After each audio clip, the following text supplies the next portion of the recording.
ना बोलना बड़ी बात नहीं, चुप रहना बड़ी बात नहीं, लेकिन इस बात का ज्ञान होना, इस बात का विवेक होना कि कब कितना बोलना है, ये बड़ी बात है। सुप्रभात, मैं हूं आपके साथ दीक्षा कोहली। आइए सबसे पहले नजर डालते हैं मुख्य गतिविधियों पर। उपराष्ट्रपति जगदीप धनखड़ कोलकाता में गौड़ीय मिशन के कार्यक्रम में होंगे मुख्य अतिथि। गौड़ीय मिशन के संस्थापक आचार्य श्रीला भक्ति सिद्धांत सरस्वती गोस्वामी प्रभुपाद की 150वीं जयंती के समापन समारोह में होंगे शामिल।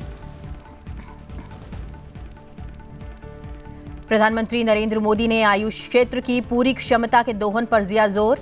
उच्च स्तरीय बैठक में आयुष क्षेत्र को लेकर रणनीतिक हस्तक्षेपों पर बल दिया। कहा, भारत की पारंपरिक चिकित्सा प्रणाली वैश्विक स्वास्थ्य क्षेत्र में ला सकती है नई क्रांति। भारत यूरोपियन यूनियन संबंध होंगे और प्रगाढ़। यूरोपियन संघ आयोग की अध्यक्ष Ursula von der Leyen Bharat दौरे पर।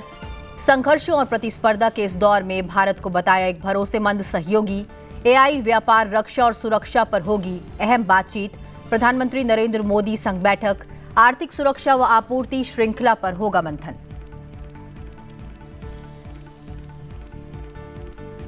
भारतीय विद्यापीठ डीम्ड विश्वविद्यालय के 26वें दीक्षांत समारोह में लोकसभा अध्यक्ष ओम बिरला ने युवाओं को राष्ट्र निर्माण में भागीदार बनने के लिए किया प्रेरित।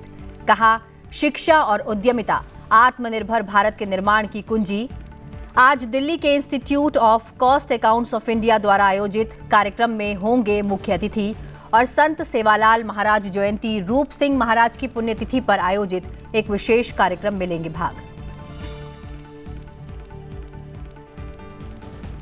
और यूपीआई ने जनवरी में तोड़ा अब तक का रिकॉर्ड। 16.99 अरब ट्रांजैक्शन में जनवरी में यूनिफाइड पेमेंट्स इंटरफेस के जरिए 16.99 अरब से अधिक हुए लेन देन। डिजिटल भुगतान में हुई ऐतिहासिक वृद्धि।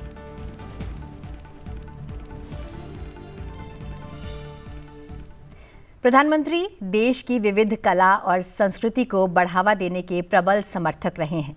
इसी के अनुरूप वे आज जहाने खुसरो में भाग लेंगे, जो सूफी और संगीत, कविता और नृत्य को समर्पित एक अंतर्राष्ट्रीय महोत्सव है। प्रधानमंत्री नरेंद्र मोदी आज शाम करीब 7:30 बजे सुंदर नर्सरी, नई दिल्ली में भव्य सूफी संगीत महोत्सव जहाने खुसरो 2025 में भाग लेंगे। यह महोत्सव अमीर खुसरो की विरासत का जश्न मनाने के लिए दुनिया भर के कलाकारों को एक साथ ला रहा है। रूमी फाउंडेशन द्वारा आयोजित यह महोत्सव, जिसकी शुरुआत वर्ष 2001 में प्रसिद्ध फिल्म निर्माता और कलाकार मुजफ्फर अली ने की थी, इस वर्ष अपनी 25वीं वर्षगांठ मनाएगा और ये महोत्सव आज से शुरू होकर 2 मार्च तक चलेगा। महोत्सव के दौरान प्रधानमंत्री नरेंद्र मोदी टीईएच बाजार हस्तनिर्मित वस्तुओं की खोज का भी दौरा करेंगे, जिसमें देश भर से एक जिला, एक उत्पाद, शिल्प और अन्य विभिन्न उत्कृष्ट कलाकृतियां, हस्तशिल्प और हथकरघा पर लघु फिल्में आदि प्रदर्शित की जाएंगी।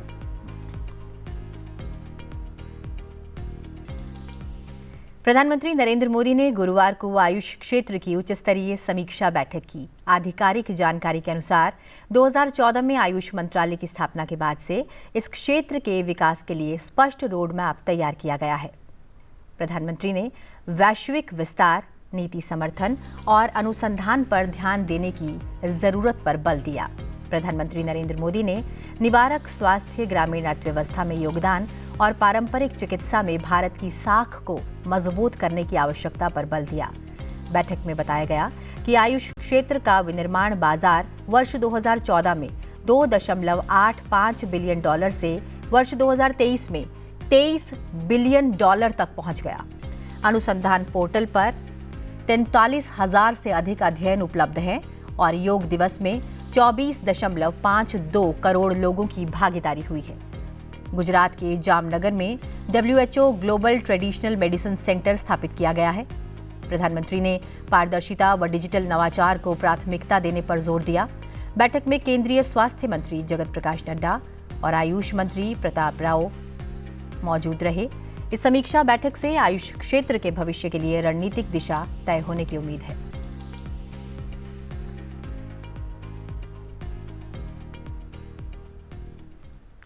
प्रयागराज में महाकुंभ के समापन पर प्रधानमंत्री नरेंद्र मोदी ने इस ऐतिहासिक समागम पर अपने विचार प्रकट किए। प्रधानमंत्री नरेंद्र मोदी ने अपने द्वारा लिखे गए एक ब्लॉग को पढ़ने के लिए सभी से आग्रह करते हुए सोशल मीडिया प्लेटफॉर्म एक्स पर एक पोस्ट में कहा, प्रयागराज में महाकुंभ के समापन पर इस ऐतिहासिक समागम पर कुछ विचार लिखे, जिसने हमारी धरा की सांस्कृतिक, सामाजिक और आध्यात्मिक शक्ति को अद्भुत ढंग से दर्शाया। मेरा ब्लॉग अंग्रेजी में है, अवश्य पढ़ें।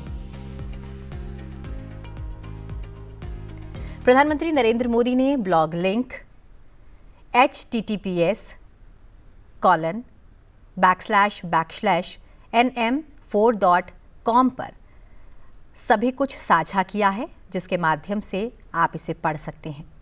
एकता के महाकुंभ के सफल समापन पर संतोष व्यक्त करते हुए और नागरिकों को उनकी कड़ी मेहनत, प्रयासों और दृढ़ संकल्प के लिए धन्यवाद देते हुए प्रधानमंत्री नरेंद्र मोदी ने एक ब्लॉग में अपने विचार लिखे और इसे सोशल मीडिया हैंडल एक्स पर साझा किया। उन्होंने यहाँ लिखा, महाकुंभ संपन्न हुआ, एकता का महायज्ञ संपन्न हुआ। प्रयागराज में एकता के महाकुंभ में पूरे 45 दिनों तक जिस प्रकार 140 करोड़ देशवासियों की आस्था एक साथ एक समय में इस एक पर्व से आकर जुड़ी, वो अभिभूत करता है। महाकुंभ के पूर्ण होने पर जो विचार मन में आए, उन्हें मैंने कलमबद्ध करने का प्रयास किया है।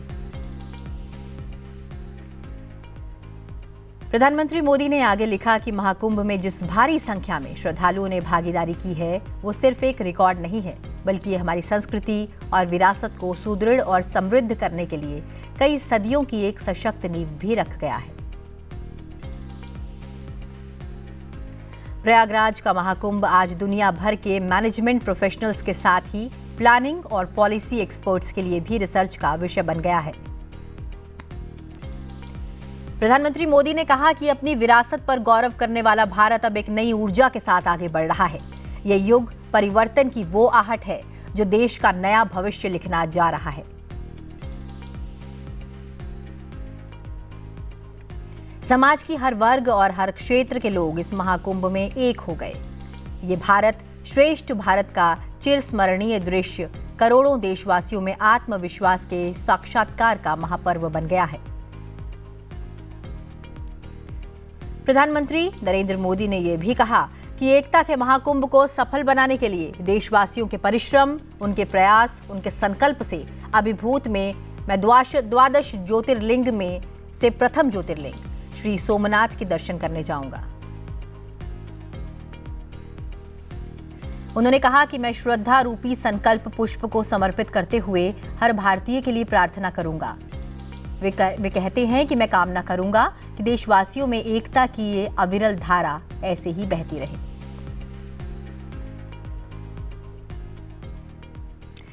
यूरोपीय आयोग की अध्यक्ष उर्सुला वॉन डेर लेयन 2 दिवसीय भारत के दौरे पर हैं। गुरुवार को वे दिल्ली पहुंची। उनके साथ ईयू के वरिष्ठ राजनीतिक नेता भी इस यात्रा में शामिल हैं। दिल्ली एयरपोर्ट पर उनका केंद्रीय मंत्री अनुप्रिया पटेल ने स्वागत किया। इसके बाद उन्होंने राजघाट पहुंचकर महात्मा गांधी को श्रद्धा सुमन अर्पित किए। साथ ही विदेश मंत्री डॉक्टर एस जयशंकर के साथ उन्होंने मुलाकात भी की। भारत आने के बाद यूरोपीय संघ की प्रमुख उर्सुला ने एक्स पर लिखा कि संघर्ष और कड़ी प्रतिस्पर्धा के दौर में भरोसेमंद मित्रों की जरूरत होती है और यूरोप के लिए भारत एक ऐसा ही मित्र और रणनीतिक सहयोगी है। आज प्रधानमंत्री नरेंद्र मोदी और उर्सुला लेन के बीच व्यापक चर्चा होगी। इसमें एफटीए को जल्द से जल्द लागू करने के साथ साथ रक्षा, तकनीक और जलवायु परिवर्तन जैसे अहम विषयों पर सहयोग बढ़ाने के उपायों पर विचार किया जाएगा।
बढ़ते हैं अगली खबर की ओर। उपराष्ट्रपति जगदीप धनखड़ आज पश्चिम बंगाल के 1 दिवसीय दौरे पर रहेंगे। इस दौरान उपराष्ट्रपति विभिन्न कार्यक्रमों में सम्मिलित होंगे। उपराष्ट्रपति जगदीप धनखड़ अपने पश्चिम बंगाल दौरे के दौरान बीरभूम जिले में स्थित प्रतिष्ठित शक्तिपीठों में से एक तारापीठ में दर्शन करेंगे। साथ ही उपराष्ट्रपति वहां पूजा अर्चना भी करेंगे। उसके पश्चात उपराष्ट्रपति जगदीप धनखड़ कोलकाता में गौड़ीय मिशन के संस्थापक आचार्य श्रीला भक्ति सिद्धांत सरस्वती गोस्वामी प्रभुपाद की 150वीं जयंती के समापन समारोह की अध्यक्षता भी करेंगे। इस दौरान उपराष्ट्रपति वहां उपस्थित लोगों का मार्गदर्शन भी करेंगे। इन सभी कार्यक्रमों का सीधा प्रसारण आप संसद टीवी पर देख सकते हैं। लोकसभा अध्यक्ष ओम बिरला आज दिल्ली में अलग अलग कार्यक्रमों में शिरकत करेंगे। लोकसभा अध्यक्ष ओम बिरला आज सुबह लगभग 10:15 बजे के करीब institute of cost accountants of India द्वारा आयोजित कार्यक्रम में मुख्य अतिथि के रूप में शिरकत करेंगे। इस कार्यक्रम का आयोजन ICAR convention centre, road, Pusa, नई दिल्ली में होगा। उसके बाद दोपहर 12 बजे के करीब लोकसभा अध्यक्ष ओम बिरला संत सेवालाल महाराज जयंती और रूप सिंह महाराज की पुण्यतिथि पर आयोजित एक विशेष कार्यक्रम में भाग लेंगे। लोकसभा अध्यक्ष ओम बिरला इस आयोजन में मुख्य अतिथि के रूप में शामिल होंगे। लोकसभा अध्यक्ष ओम बिरला इस दौरान वहां उपस्थित लोगों को संबोधित भी करेंगे। इस कार्यक्रम का आयोजन डॉक्टर अंबेडकर अंतर्राष्ट्रीय केंद्र, नई दिल्ली में होगा। लोकसभा अध्यक्ष ओम बिरला महाराष्ट्र के पुणे स्थित भारतीय विद्यापीठ के 26वें दीक्षांत समारोह में बतौर मुख्य अतिथि शामिल हुए। विद्यार्थियों के उज्जवल भविष्य की कामना करते हुए इस मौके पर लोकसभा अध्यक्ष ने कहा कि पुणे भारत के सामाजिक, आर्थिक और आध्यात्मिक विकास की धरती रही है। लोकसभा अध्यक्ष ने कहा कि आज के युवा कल के भारत का भविष्य हैं। वर्ष 2047 तक विकसित भारत निर्माण की यात्रा में निश्चय ही इन नौजवानों की महती भूमिका रहेगी। उन्होंने कहा कि भारत की सबसे बड़ी ताकत हमारी युवा शक्ति है।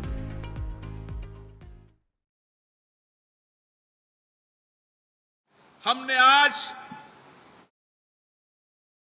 हुए कि दुनिया की चुनौतियों का समाधान, वैश्विक चुनौतियों का समाधान भारत का नौजवान निकाल रहा है। जितनी भी दुनिया की वैश्विक चुनौतियां हैं, आपदा, संकट है, नई टेक्नोलॉजी है, नए इनोवेशन है, नए रिसर्च है, उन सब का समाधान निकालने का सामर्थ्य तो मेरे सामने बैठे नौजवानों के अंदर है।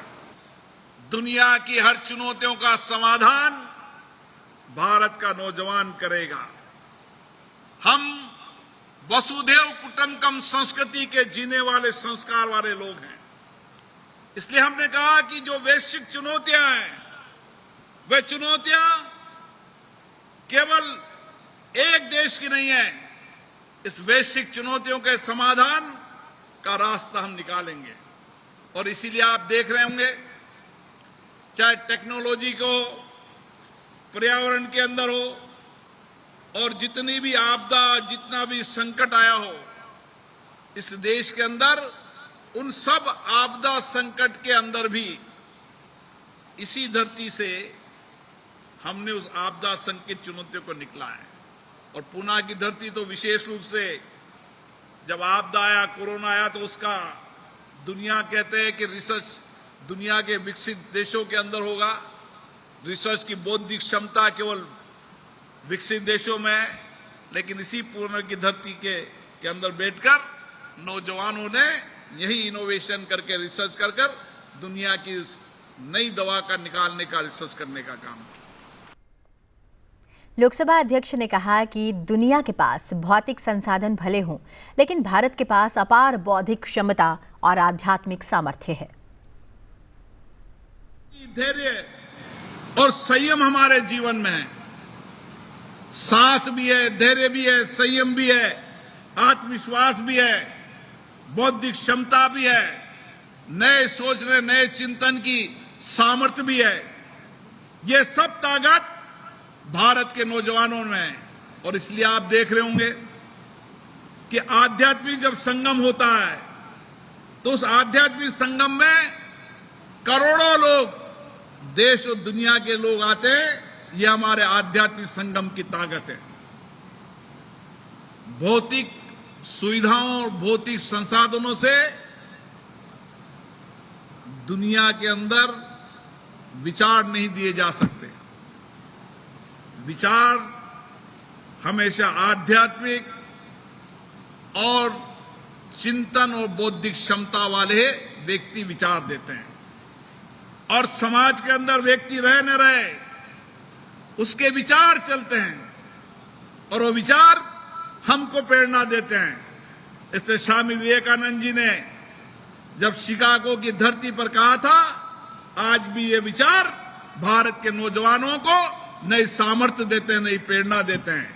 इसलिए आज हम जब इस कैंपस से निकल रहे हैं, इस कैंपस में डॉक्टर पद्म राव कदम जी के जीवन दर्शन को देखो, उनसे प्रेरणा लो कि कठिनाई, चुनौती, आपदा कितनी भी हो, लेकिन उस चुनौती आपदा से अवसर को निकालकर उन्होंने उस कैंपस को खड़ा किया है, जिससे आज आप निकल कर जा रहे हैं। और हमेशा हमारे जीवन के अंदर लोकतंत्र विचारों को आत्मसात करो। नानाजी देशमुख की 15वीं पुण्यतिथि कार्यक्रम में हिस्सा लेने को केंद्रीय गृह मंत्री अमित शाह गुरुवार को चित्रकूट पहुंचे। इस अवसर पर गृह मंत्री अमित शाह ने कहा कि नानाजी का सपना था कि ग्रामीण भारत को सशक्त बनाकर देश निर्माण का मजबूत माध्यम तैयार किया जाए। इसके लिए वे जीवन भर प्रतिबद्ध रहे। केंद्रीय गृह मंत्री अमित शाह ने नानाजी देशमुख को श्रद्धांजलि अर्पित करते हुए कहा कि कुछ लोग ऐसे होते हैं जिनका प्रभाव सिर्फ कुछ वर्षों तक नहीं बल्कि युगों तक रहता है और वे युगों को परिवर्तनकारी बनाने का काम करते हैं। नानाजी का योगदान भी ऐसे ही था। वे हमेशा याद किए जाएंगे। नानाजी देशमुख की अपनी कर्मठता से राजनीति में ऐसे सिद्धांत स्थापित किए जो आने वाले पीढ़ियों के लिए आदर्श बने रहेंगे। राजनीति में रहते हुए सर्व स्वीकृति लाना भी बड़ा कठिन है।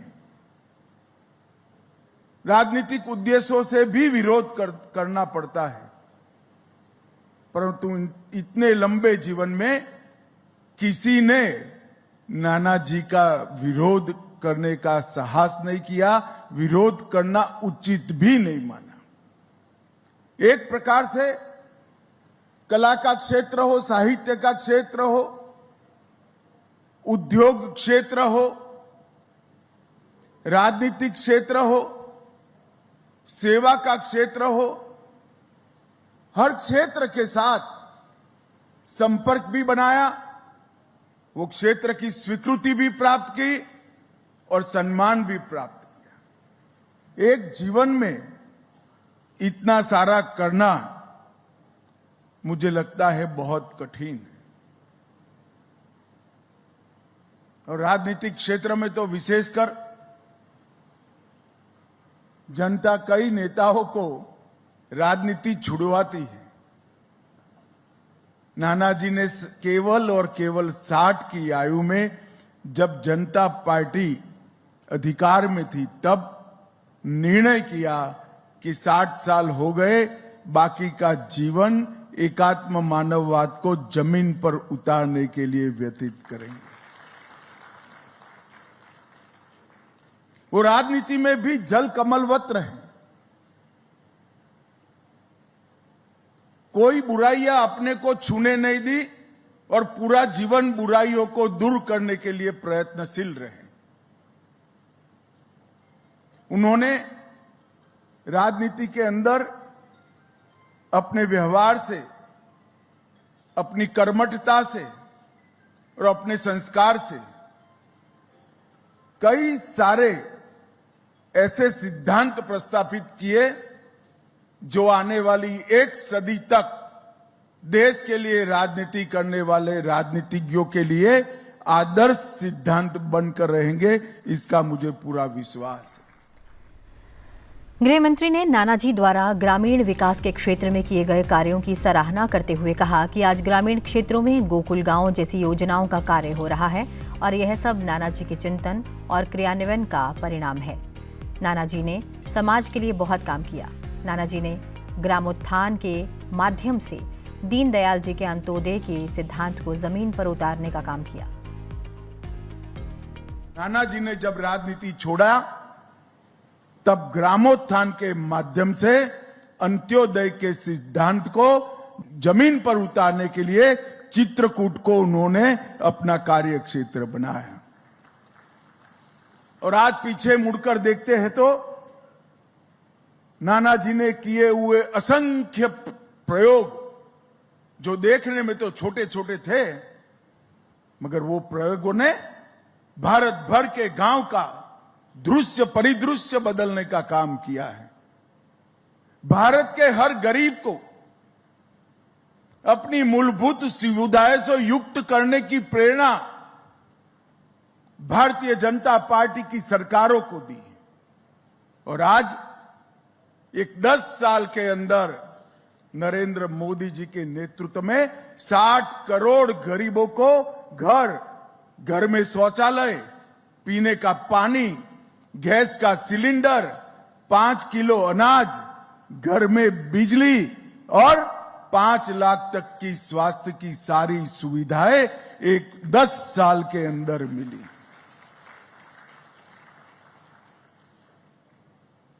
और ग्रामीण विकास का जो प्रकल्प नानाजी ने आगे बढ़ाया,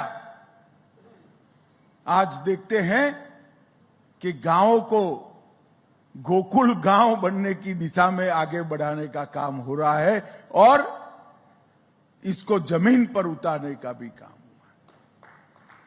इसका सबसे पहला चिंतन, मनन और क्रियान्वयन अगर किसी ने किया था तो वो नानाजी ने किया। भारत की डिजिटल अर्थव्यवस्था ने एक और ऐतिहासिक उपलब्धि हासिल की है। जनवरी 2025 में यूनिफाइड पेमेंट्स इंटरफेस यानी कि यूपीआई के जरिए 16.99 अरब से अधिक ट्रांजैक्शन हुए हैं। वित्त मंत्रालय के अनुसार इस दौरान कुल लेन देन मूल्य 23.48 लाख करोड़ को पार कर गया है, जो किसी भी महीने में अब तक का सबसे ऊंचा आंकड़ा है। डिजिटल पेमेंट के क्षेत्र में यूपीआई ने लगातार नई ऊंचाइयों को छुआ है। वित्त मंत्रालय की रिपोर्ट के मुताबिक वित्तीय वर्ष 2023-24 में डिजिटल भुगतान का दायरा अभूतपूर्व रूप से बढ़ा है। यूपीआई भारत की डिजिटल भुगतान प्रणाली की रीढ़ बना हुआ है और देश भर में कुल खुदरा भुगतान का 80% हिस्सा इसी माध्यम से हो रहा है। यूपीआई के बढ़ते उपयोग से न केवल डिजिटल अर्थव्यवस्था को बढ़ावा मिल रहा है, बल्कि कैशलेस इंडिया की परिकल्पना भी साकार हो रही है। सरकार लगातार डिजिटल पेमेंट को आसान और सुरक्षित बनाने के लिए नई नीतियां लागू कर रही है। डिजिटल इंडिया के इस सफर में यूपीआई एक अहम भूमिका निभा रहा है, जिसमें आम लोगों की जिंदगी पहले से कहीं ज्यादा आसान हो गई है।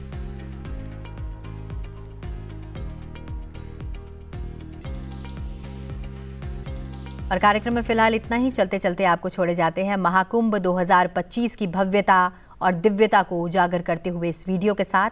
फिलहाल मुझे दीजिए इजाजत और आप बने रहिए संसा टीवी के साथ। नमस्कार।